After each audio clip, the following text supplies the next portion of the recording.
Igbo, I think I would say, is a little bit more tortuous than Yoruba, but nothing compares with the musicality of Yoruba. Yoruba sings. So guys, my name is Oluwatobi Tobechukwu. I'm a Yoruba girl and I'm from Ekiti State. But I grew up in Edo State, yeah. And I grew up in the midst of Igbo people. And back then they sing Ankachawa, you understand. So it makes sense. The Igbo song is making sense. So I cannot do without Igbo song. The thing is that I love the Igbo culture so much. The music. See, you know how they feel when you sing, when they listen to Igbo song. Well, you hear that by yourself. This is one out of a million people that indicate their interest for Igbos and Igbo language in particular. You can see that from her expressions, she is speaking the minds of the rest of Yorubas. I bet you that from her expression, she's not managing her expression to tell you that.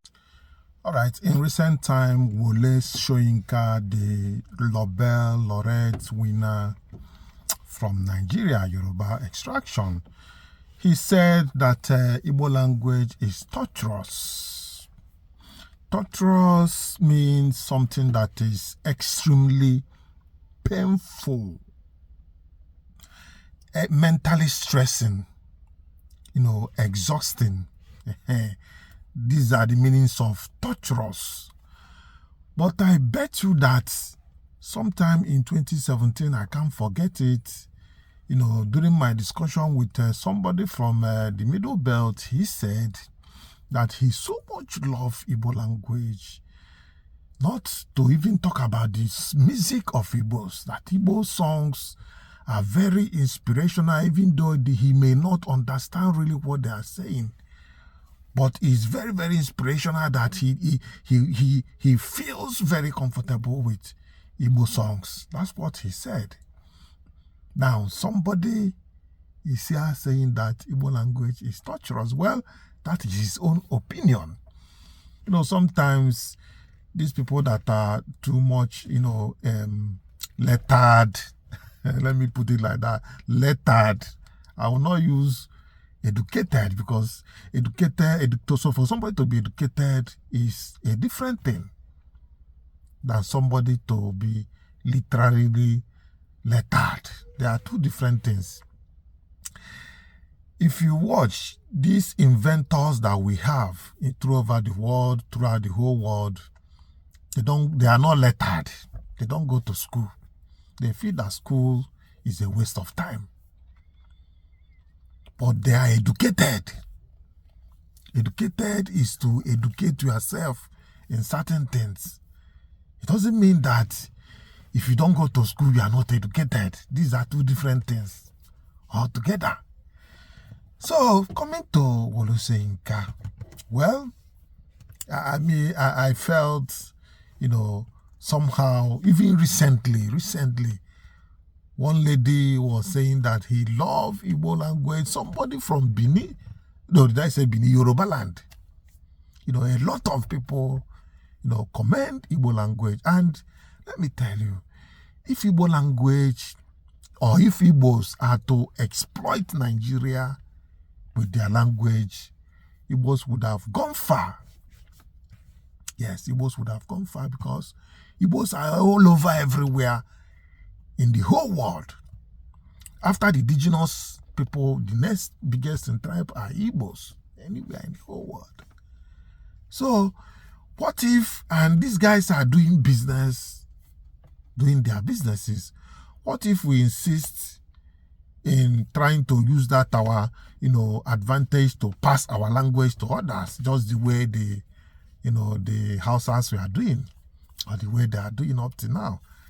Many times they claim that they don't understand English, but they understand. I don't know whether it's part of their education at home, never to speak another language, even to foreigners, except their own language. It could be part of their education. You don't know. So if Igbos are to use that mentality to follow Nigerians in their businesses, Igbo language would have been, recently the second largest language in the whole world. I am telling you this from what I have said so far concerning the widespread of Igbos around the world. But Igbos are not, we don't have that kind of education and that kind of understanding to do it. Even the Chinese are studying Igbo language now because Igbos do business a lot with them. And they are studying Igbo language. And somebody is saying that Igbo language is torturous. Well, let's hear the full, gist of that, talk by Soyinka. Igbo, I think I would say, is a little bit more tortuous than Yoruba, but nothing compares with the musicality of Yoruba. Yoruba sings, and some people are tone deaf. It's not their fault. One of the major difficulties when independence comes to Nigeria will be the rivalry between the western and the eastern regions. They said Igbo is torturous. Then God spoke it in the Vatican. Word of God, who became man for us, support those who in this holy year have asked for mercy and forgiveness, so that they be sustained on their journey through life.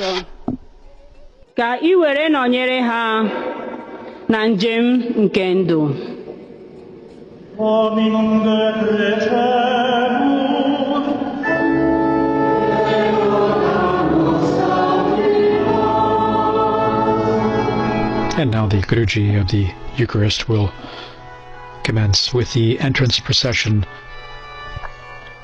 representatives of various nations and bringing the gifts, presenting the gifts.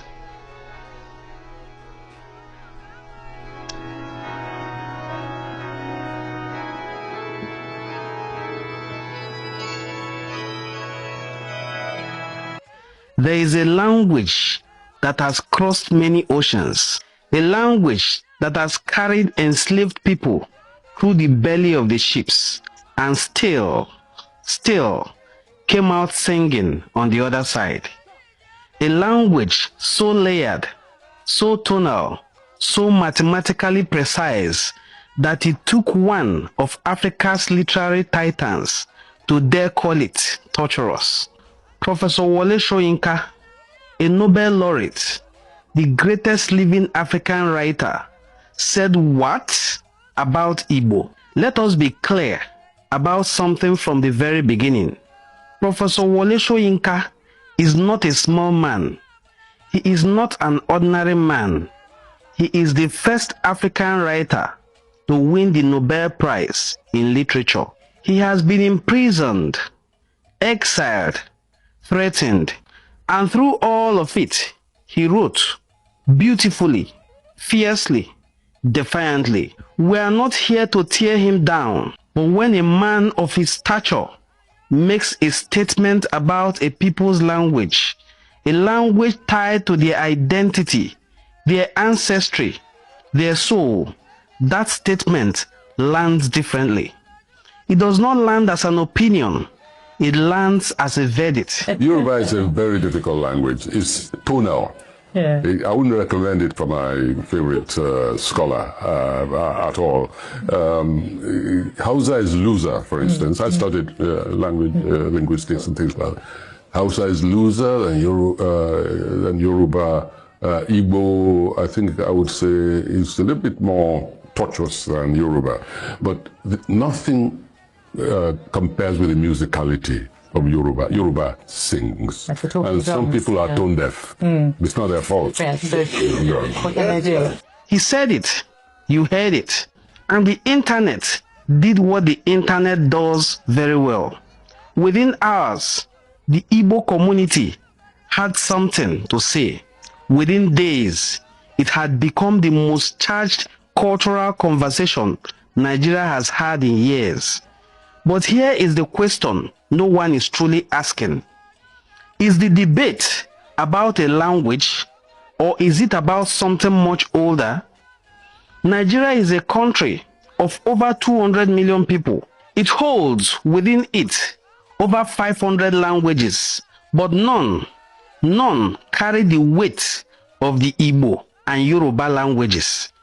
Those are the two civilizations not just two tribes, two civilizations. The Yoruba gave the world the Ifa oracle, a system of divination so sophisticated that UNESCO declared it an intangible cultural heritage of humanity.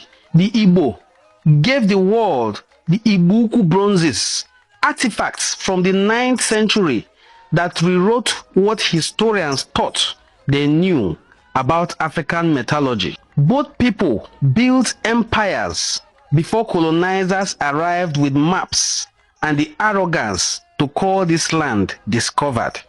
And yet, they were forced into one country, forced to compete for power, for resources, for recognition. And the wounds of that competition, the Civil War, the Biafra tragedy, the decades of political marginalization, those wounds have never truly healed.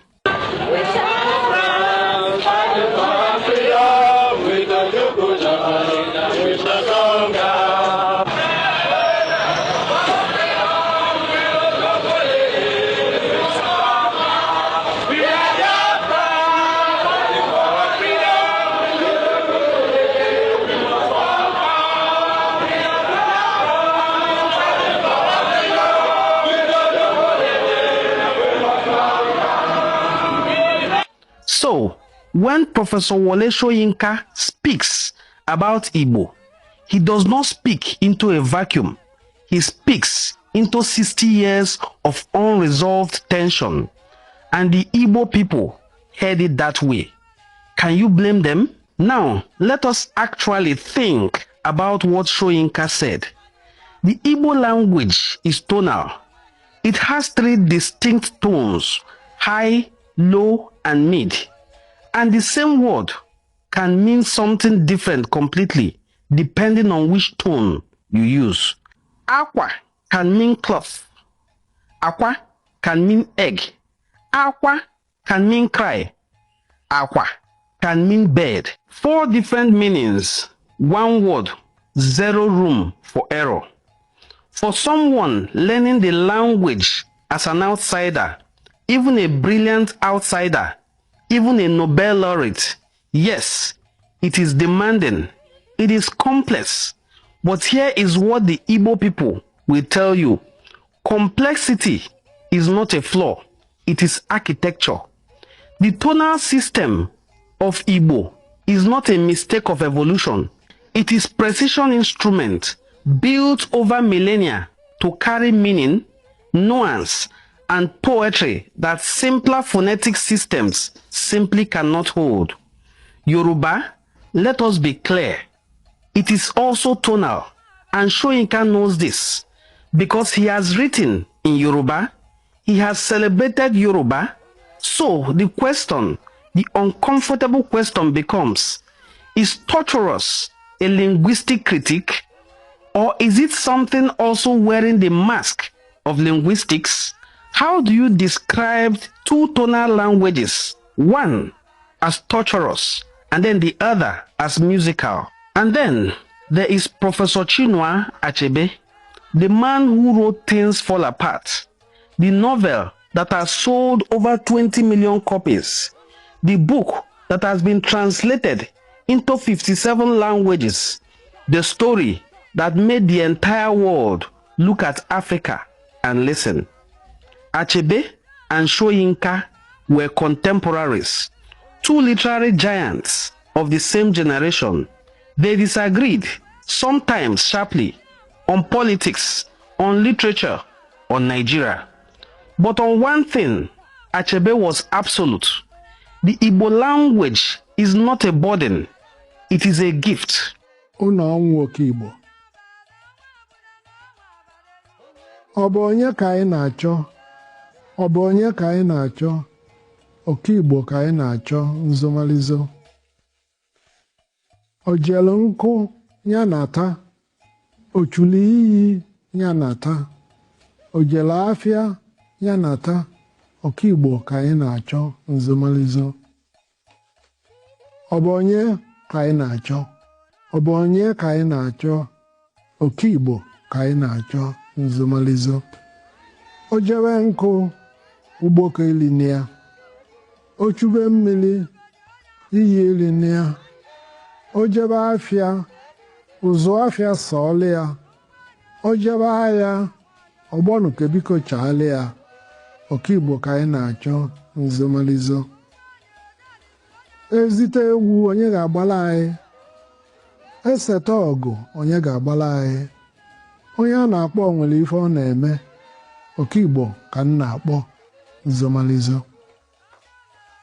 Ngwa na egwu ka ọ na-abịa. Ifugo na agha awa. Ọgụ egwu choo dike na ọgụ chaa. Ifrozi na onye a na-akpọ nwere ife ọ na-eme. Okigbo ka anyị na-akpọ nzomalizo. Egwu ebe na mbelede. Mmọnwụ anyị ewelu mgbachi na mmiri ama dike ma ọkanga. Ọja na-aja n'mmụọ apịara. Udu na-edu ọba egwu aware. Okolo nne m, okolo Igbo. Okolo bịa na ụgbọ mme. Ọgaranya na be mmụọ. Okigbo ka m na-achọ nzomalizo. Okay, a wake for Okigbo.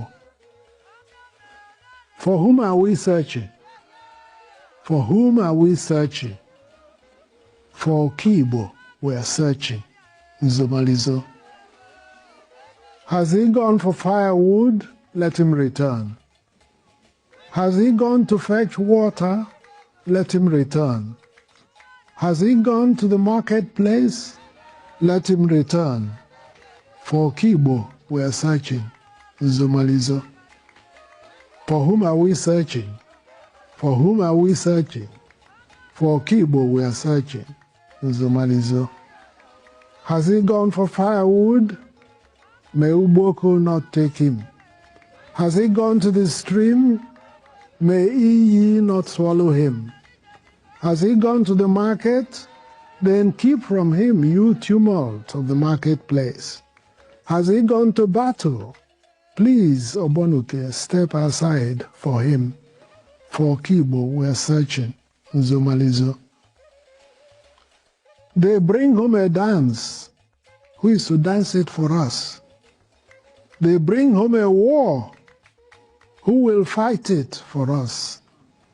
The one we call repeatedly, there is something he alone can do. It is Okigbo we are calling. Nzomalizo.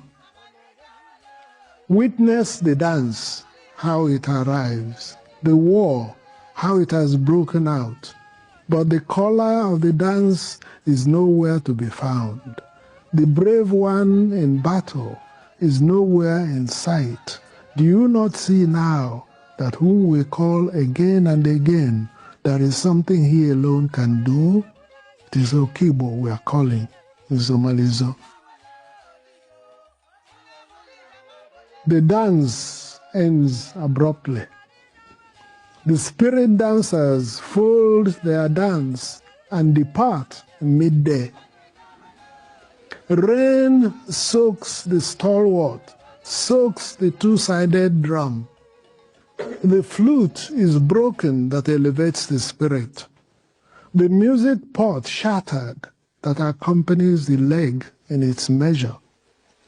Brave one of my blood, brave one of Igbo land, brave one in the middle of so much blood, owner of riches in the dwelling place of spirit. Okigbo is the one for whom I'm searching. Nzomalizo. Did you hear that? Did you hear the rhythm in it? The way the tones rise and fall like a conversation between the land and the sky? The way each syllable carries weight, intention, and spirit? That is not torturous.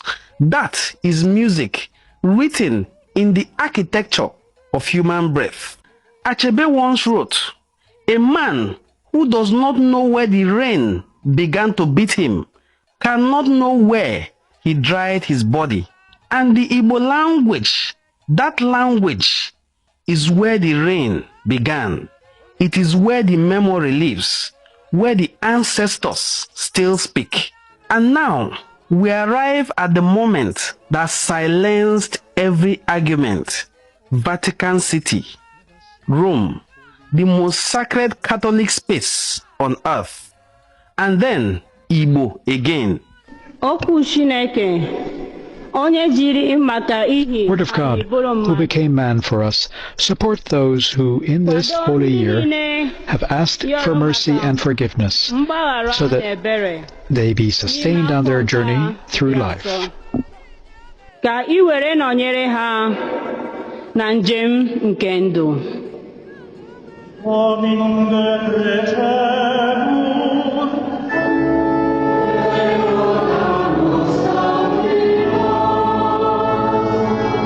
And now the liturgy of the Eucharist will commence with the entrance procession,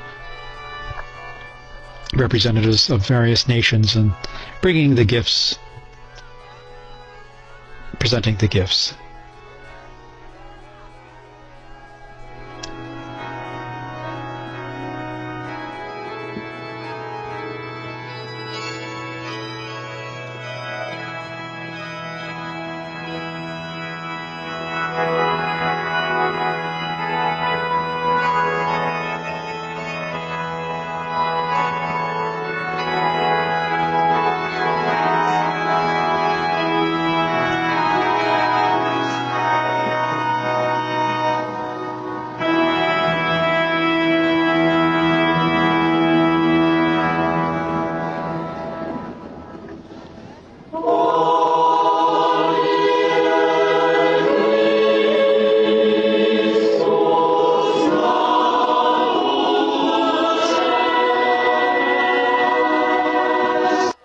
A full Holy Mass conducted in Igbo in the Vatican.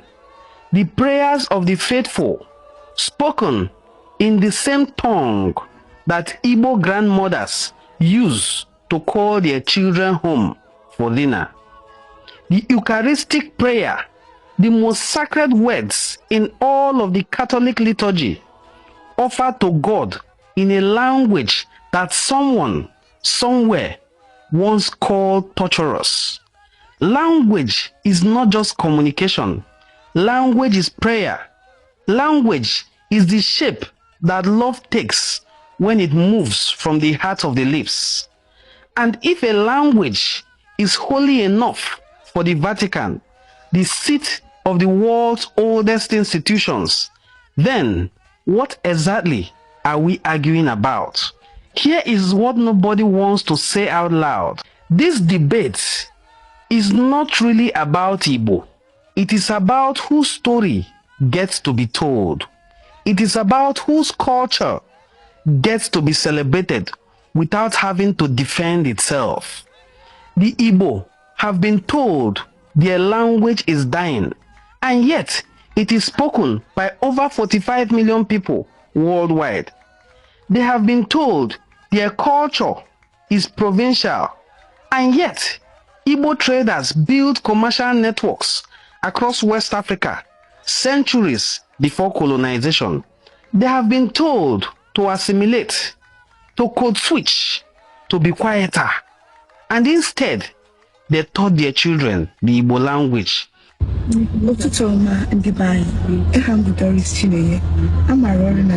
Customs Service PRO units. Jokwano ndị Igbo ma na-ege ntị, afia mbụ Nwada Obeyalo Amarachi Janet, ana m arụ na accounting office. Jokwano wo ụtụtụ ọma ndị be anyị, aha m bụ Chiloka, ana m arụ na PRO.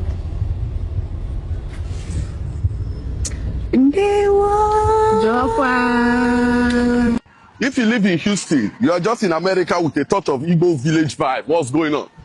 This is Mystical Rose Group, Igbo Catholic Community, Houston. Like, this is the biggest Catholic church here in Houston. Guess what? It's actually Igbo church. What's going on? If you come here on Sunday, you would think you are St. Charles Nwanga Okpoko Onitsha.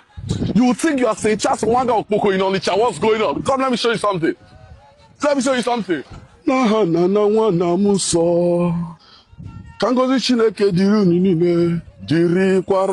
Bro, if I told you this is Houston, you never believe. This is the biggest Catholic church here in Houston, and it's actually Igbo Catholic Church. Igbo Catholic Church. If you come here on Sunday, you think you are saying Wanga Inokpoko. Here they have school where they teach Igbo languages. In case you say, I don't know what to do with my children, you know, my children don't know how to speak Igbo. Bring them here, they have school. They have daycare, they have Igbo studies, they have everything. What's going on? Let's show them this thing. The Igbo elite in Houston came together to do what? To form a community. This is not just a church, but a community of love. Look at the people that join hands together to do this thing. Family of Isioche, Ken and Angela Chimweze, what's going on? Thank you. Thank you, Odogwa. Thank you for doing this thing. The Ekweme family by Sir Felix and Lady Ude.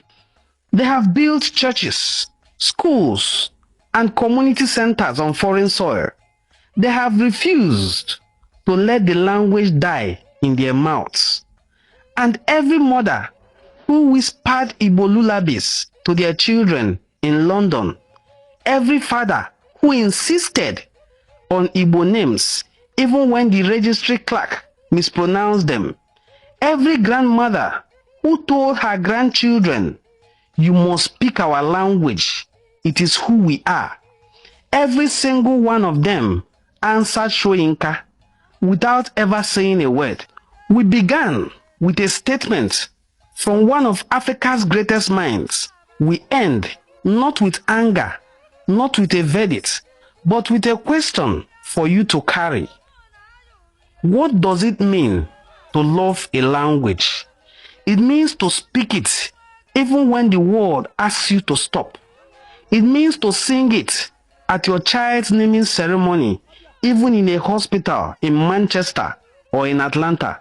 It means to offer it to God in the shadow of St. Peter's Basilica and believe without a doubt that God, who made every tongue and every people, smiled and understood every word.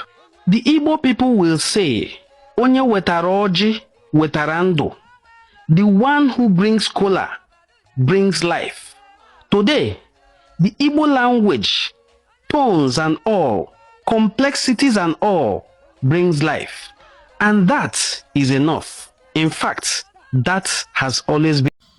Yes, you are welcome back from that clip, and I tell you that when somebody has biased mind towards a group of people, these are the things that will come out, and these are the things that you expect. Well, I said that previously a lady, a Yoruba woman, was showing her passion for Igbo language and the Igbos in particular. All over the world, Igbos are very, very, loved by people of that country all over the world. That's why we were able to, survive and stay in a place comfortably. If you go to South Africa now, for instance, South Africans love the Igbos tribe, the Igbos. It's not all Nigeria. They love the Igbos. They believe that Igbos can take care of their, themselves, and Igbos can take care of a woman very well. That is their understanding, general understanding about Igbos everywhere. And they believe that Igbos are hardworking. They are women. That's why their men is against, black foreigners. Because of the hardworking nature of an Igbo man, their ladies, they love Igbos more than their own men, because their own men is not as hardworking as an Igbo man. Yes. So, having said that, let's hear this woman, what she said about Igbo language and Igbo music. So guys, my name is Oluwatobi Tobechukwu. I'm Yoruba girl and I'm from Ekiti State. But I grew up in Edo State, yeah. And I grew up in the midst of Igbo people. And back then they sing Ankachawa, you understand. So it makes sense. The Igbo song is making sense. So I cannot do without Igbo song. The thing is that I love the Igbo culture so much. The music. See, you know how they feel when you sing, when you listen to Igbo song. It be like say it touch something the inner depth. That's how I feel when I listen to Igbo songs. As if something is going on like inside of me. But still, I can still not get married to an Igbo person because they don't show me shege. You understand? Well, you hear that by yourself. This is one out of a million people that indicates their interest for Igbos and Igbo language in particular. You can see that from her expressions, she is speaking the minds of the rest of Yorubas. I bet you that from her expression, she's not managing her expression to tell you that many people are bottling their feelings for Igbos. But she come out to, explore or explode it so that everybody will hear her and hear her loud. Well, I'm going to show you something that I want you to listen. Relax and listen to it. I'm sure you are going to get one or two things from that. And I want you to drop your comment after watching this video. Let's go. Hey, welcome to another edition. Today, I bring you very important, very interesting topic. Now, every human being has three identification. You have three identification, okay? First is, that is why you have first name, middle name, and surname. Now, your first name is the name your parents gave to you from birth. That's your first name. Your middle name should actually be your father's name. That's the right way. Your middle name should be your father's name. Then your surname should be your ancestral name, your family name. Okay, what do I mean? You hear people answering Jaja, okay, even when Jaja of Opobo is gone. Okay, and that name, that lineage bears that name. That is ancestral name. That's family name. You see people answering Amayanabo, Amaya Nobo, okay, Amaya Nobo, Amimo, Ama, okay, Amibo, Amimo, okay. So that is just how it is. Okay, you see people answering family names. Those are family names, and a whole lot of family names like that. Okay, so every human has three identification. That's how it is. It's just like the Western people will say, I am Ileife. The second identification is, I am Yoruba. The third identification is Oduduwa. Okay, although Ileife is not Yoruba, but I'm not here to teach them their history. If they want me to do that, they will have to pay me to do that. Okay, now, you as an Easterner, this is your identity. First, you have your personal identification. Okay, what do you identify as? I identify as Ezon. I identify as Ibibio. I identify as Efik. I identify as Igodomigodo. I identify as Eka. I identify as okay, this. I identify as that. That is just how it is. Okay, now you talk about that's your personal identity. That's your first identification. Now, the second identity is your identification of expression. Is your identification of expression or expression of identification. Okay. Now, what does this mean? That is where the word Igbo comes in. That is where the word Igbo comes in. Igbo is an expression of identity. What do I mean? What's the meaning of the word Igbo? Igbo means Ndibo. That's the first. Although Igbo is a corrupted word. Okay, these are the stages it went through. First, it was Ndibo. The word Ndibo means ancient. Okay, the word Ndibo means ancient people. Okay, from Ndibo, it's now generated to Ndibo. Okay, it now generated to Ndibo. That's the first corruption of that word. From Ndibo now to Igbo. Okay, that's the third stage it has got into. Okay, that is just how it is. Now, also the word Hebrew is a corrupted word of Igbo. Igbo. Okay, is a corrupted word of Igbo. Okay, it is not, Igbo is not a corrupted word of Hebrew because Igbo is older than Hebrew. Igbo existed before Hebrew. Okay, so get this. Okay, now that is just how it is. Igbo is an expression of identity. It is saying that I was part of the ancient story. I was part of the ancient history. My ancestors were the progenitors. My ancestors were part of that ancient story. They were part of the people who gave birth to the world, to the earth. They were the first people. That is what the word Igbo means. So when you say you are Igbo, you are simply expressing that you were from the lineage of the people that populated the world, that populated the earth. That is the meaning of the word. So for those of you who don't know, for those of you who don't understand, okay, You not claiming Igbo, you're not doing me a favor. You get that? You're doing yourself a favor. Because once you come from that lineage, once you're part of that family, then that is who you are. Your ancestors were the ancient people. So claiming it is that you're doing yourself a favor. So you don't leave it for the 5 Eastern states. Oh, it is the 5 Eastern states. They are the ones that are Igbo. Me, I am not Igbo. That is your business. You're not doing me a favor. That's why I love this, our brother from River State, the one heading the, I think, the indigenous Igbo communities in River State.